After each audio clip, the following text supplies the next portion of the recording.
விவசாய கடன் தள்ளுபடி பற்றி என்ன? அதாவது தேர்தல் வாக்குறுதிகளில் விவசாய கடன் மொத்தமாக தள்ளுபடி செய்யப்படும்ங்கிற ஒரு தேர்தல் அறிக்கையில் வாக்குறுதி கொடுத்தது வாஸ்தவம் தான். ஆனால் இன்றைக்கி தமிழ்நாட்டுடைய நிதி நிலைமை கருதி முதலமைச்சர் அவர்கள் சகோதரர் விஜய் அவர்கள் முதல்ல சிறு குறு விவசாயிகளுடைய 50,000 வரைக்கும் இருக்க கடன் முழுமையாக தள்ளுபடி செய்யப்படும்னு சொல்லியிருந்தாங்க. இதுக்கு என்னென்னா எல்லா விவசாயிகளுடைய கடனும் மொத்தமாக தள்ளுபடி செய்யணும், நீங்கள் தேர்தல் வாக்குறுதி அப்படி தான் சொல்லியிருந்தீங்கிற ஒரு கேள்வி இருந்தது. அது எல்லா விவசாயிகளுடைய ஒரு வேண்டுகோளாக இருந்தது. ஆனால் இன்றைக்கி தமிழ்நாட்டுடைய நிதி நிலைமை குறித்து ஒரு வெள்ளை அறிக்கை தமிழக அரசாங்கம் குறிப்பாக நம்முடைய நிதியமைச்சர் வெளியிட்டிருக்கிறாரு. அதில் கிட்டத்தட்ட ரெவென்யூ டெபிசிட் அது கிட்டத்தட்ட 78,000 கோடின்னு சொல்லியிருக்கிறாங்க. அதுவும் இல்லாமல் பொதுத்துறை நிறுவனங்களுடைய கடனை சேர்த்தாங்கன்னா அரசாங்கத்துடைய மொத்த கடன் கிட்டத்தட்ட 13 லட்சம் கோடி.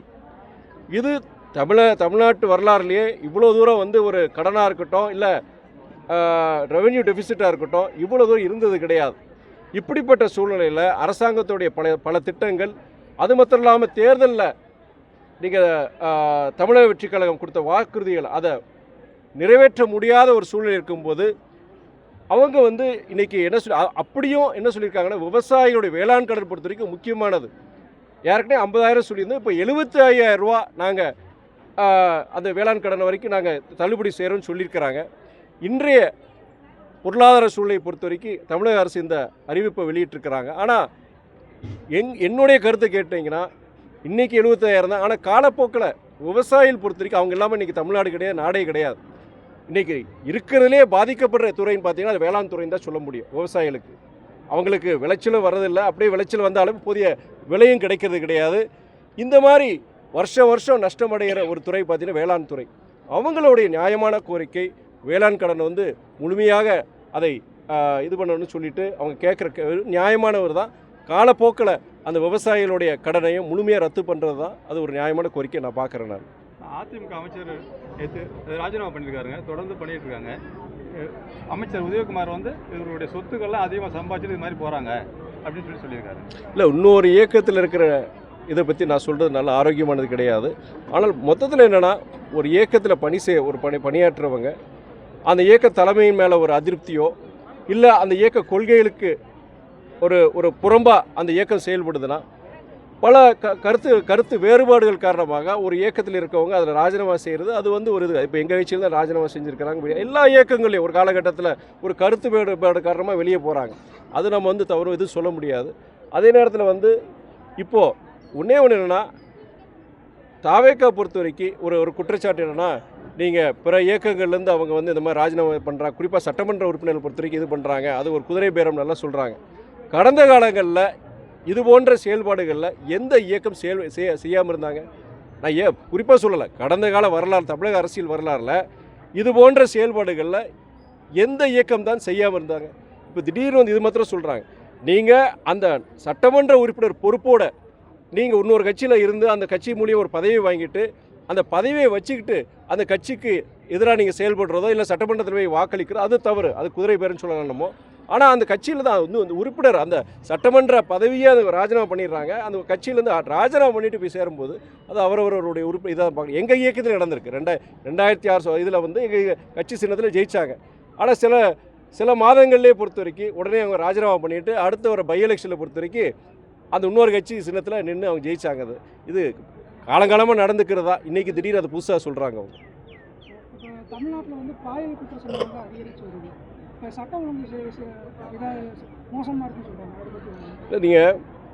நீங்கள் குறிப்பாக பெண்களுக்கு எதிரான குற்றங்கள், குழந்தைங்களுக்கு எதிரான குற்றங்கள் நடக்கவே கூடாது. அது கடந்த காலங்களில் கடந்த ஆட்சியில் நடந்திருக்கு, இந்த ஆட்சியிலே அது தொடருது. ஆனால் அந்த சம்பந்தப்பட்ட குற்றவாளிகள் 24 மணி நேரம் 48 மணி நேரம் கைது பண்ணிடுறாங்க, எஃப்ஐஆர் பதிவு செய்கிறாங்க. அதில் எதுவுமே தொய்வு கிடையாது. அதே வேளையில் இது போன்ற சம்பவங்கள் அது அதை குறைக்கணும், கண்டிப்பாக நடக்கக்கூடாது. அதுக்கு இன்றைக்கி தமிழக அரசு பொறுத்த வரைக்கும் சிங்கப்பெண் அதிரடி படையின்னு ஒரு பெண்களுக்காண்டி குழந்தைங்களை உறுதி செய்கிறதுக்காண்டி ஆரம்பிச்சிருக்கிறாங்க. சென்னை, மதுரை, திருச்சி போன்ற நகரங்கள் அதை துவக்கியிருக்கிறாங்க.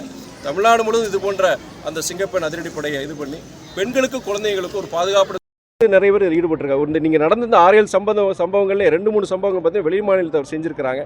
வெளி மாநிலத்திலேருந்து இங்கே பொழப்புக்காண்டி வேலைக்காண்டி வரவங்களை வந்து கண்காணிக்கணும். குறிப்பாக அவங்கள ஈடுபடுத்துகிற அந்த உரிமையாளர்கள் அவங்களுடைய பதிவேடு வச்சு அவங்களுடைய பேர், விலாசம் எல்லா ஏதாவது பின்னணி இருக்கா அதெல்லாம் விசாரிச்சுட்டு வைக்கணும். காவல்துறை அதில் அதிக கவனம் செலுத்தணும் தான் என்னுடைய வேண்டுகோளாக இருக்குது. முக்கியமான கேள்வி, திருச்சியிலேருந்து இங்கே கரூர் வரைக்கும் வர அந்த பாதை, குறிப்பாக மாயனூர் வரைக்குமே பிரச்சனையாக இருக்குது. மாயனூருக்கு அப்புறம் கூட நீங்கள் 4 வழிச்சாலையாக மாற்றிருக்கிறாங்க. ஆனால் திருச்சியிலேருந்து மாயனூர் வரைக்கும் அந்த ரோடும் சாலையும் குறுகலாக இருக்குது. போக்குவரத்து இன்றைக்கி அதிகமாக இருக்குது. நாளொரு பொழுதும் விபத்துகள் ஆகிட்டுருக்கு. இப்போ நான் இது சம்பந்தமாக நான் டெல்லியில் பொறுத்த வரைக்கும் ஒன்றிய அமைச்சர் திரு நிதின் கட்காரி அவரையும் சரி, திரு மாண்புமிகு அமைச்சர் ஹர்ஷ் மல்ஹோத்ரா அவர் கீழே செயல்படுற துணை அமைச்சர் அவர்கிட்டயும் சரி இதை பற்றி நான் பேசும்பொழுது அவங்க என்ன சொன்னாங்கன்னா, திருச்சியிலேருந்து கரூர் வழியாக கோயம்புத்தூர் போகிறதுக்கு க்ரீன்ஃபீல்டு ஒரு ஹைவே அந்த ஒரு சாலையை நாங்கள் வந்து இது பண்ணிகிட்ருக்குறோம். அதனால் வந்து இந்த சாலையை நாங்கள் விட்டுருக்கோம். நாங்கள் காலப்போக்கில் அதை நாங்கள் அந்த சாலை வேலையை ஆரம்பிச்சிடும் சொன்னாங்க. க்ரீன்ஃபீல்டு ஹைவே பொறுத்த வரைக்கும் அது இனிமேல் வந்து நிலங்களை கையகப்படுத்தி இனிமேல் அந்த சாலை வந்து பயன்பாட்டு வருது குறைஞ்சது 10 வருஷம்னாச்சு ஆகும். 10 வருஷத்துக்கு இந்த சாலையை நீங்கள் வந்து நீங்கள் பயன்படுத்த முடியாது. ஏன்னா நாளொரு பொழுது விபத்துகள் நடக்கு. கிட்டத்தட்ட ஒரு ஆண்டுக்கு கிட்டத்தட்ட 100 பேருக்கு மேலே இறக்குறாங்க. இப்படிப்பட்ட ஒரு இதில் வந்து ஏற்கனவே நிலம் கையகப்படுத்திருக்கிறீங்க. திருச்சியிலேருந்து மாயனூர் வரைக்கும் பார்த்தீங்கன்னா நிலம் கையகப்படுத்துகிற இடத்துலனாச்சும் நீங்கள் அதை சாலையை விரிவுபடுத்தி முடிஞ்ச வரைக்கும் விரிவுபடுத்த சொல்லியிருக்கிறீங்க. அந்த பசுமை சாலை வர்றது சந்தோஷம்தான். நீங்கள் திருச்சியிலேருந்து கரூர் வழியாக கோயம்புத்தூர் போகிற பசுமை சாலை வர்றது சந்தோஷம்தான். ஆனால் இனிமேல் நிலத்தை கையகப்படுத்தி இனி அந்த சாலையை போட்டதுக்கு குறைஞ்சது 10 வருஷம் வரைக்கும் இது தாங்காதது. நான் அதனால் சொல்லி இன்றைக்கி இந்த கரூர் இந்த திருமண நிகழ்ச்சியை முடிச்சுட்டு நான் சென்னைக்கு போய் தேசிய நெடுஞ்சாலைத்துறையுடைய மூத்த அதிகாரி முதன்மை அதிகாரி ஆரோன்னு சொல்லுவாங்க அவர்கிட்டயோ பிடி ப்ராஜெக்ட் டைரக்டர் இன்றைக்கி சந்திப்பு. அந்த சந்திப்பில் கிட்டத்தட்ட ஒரு 5-6 முக்கிய பிரச்சனைகளில் இந்த திருச்சியிலேருந்து இந்த கரூருக்கு வர இந்த சாலையை பொறுத்த வரைக்கும் ஏற்கனவே அமைச்சர் கொடுத்த பரிந்துரை நீங்கள் பசுமை சாலையை பொறுத்த இங்கே வரட்டும். ஆனால் ஏற்கனவே நிலம் கையகப்படுத்தியிருக்கீங்க இல்லையா, அதில் வந்து நீங்கள் அகலப்படுத்தி ஓரளவு பண்ணாதான் விபத்துகள் குறையும். ஏன்னா நானே பலமுறை வரும்போது நான் அது பார்க்கும்போது எனக்கு தெரியுது எனக்கு. இதனால் இந்த கோரிக்கை வந்து இது முக்கியத்துவத்தை உணர்ந்து இதை தொடர்ந்து நான் அழுத்தம் கொடுத்துட்டு தான் இருக்கிறேன் நான்.